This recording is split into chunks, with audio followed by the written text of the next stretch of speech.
We just arrived with the Papua New Guinea team. I'm feeling excited and we see this as a big opportunity. We're looking forward to what's going to come up in the conference. My role today was to help the ladies, the lovely ladies from Papua New Guinea, who are trying to put together a business idea that will that they can take back to Papua New Guinea and be an income-generating project for them.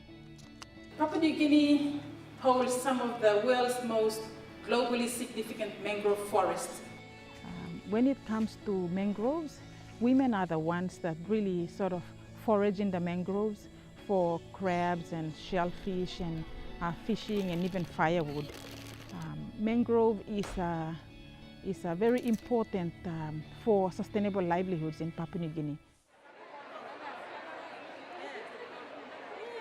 I'm excited to hear about what the women will share, their knowledge, their learning.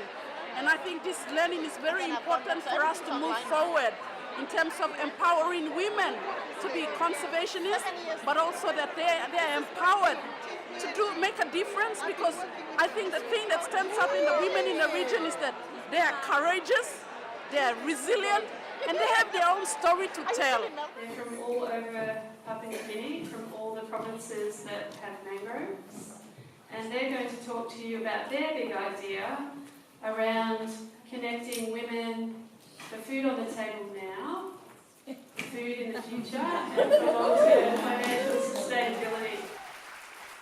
So we want to make a difference.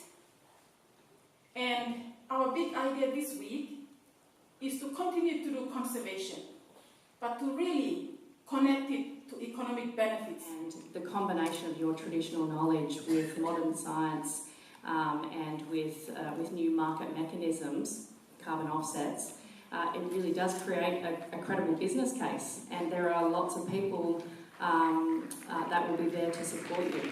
And so I think that's one thing that we want to really focus on.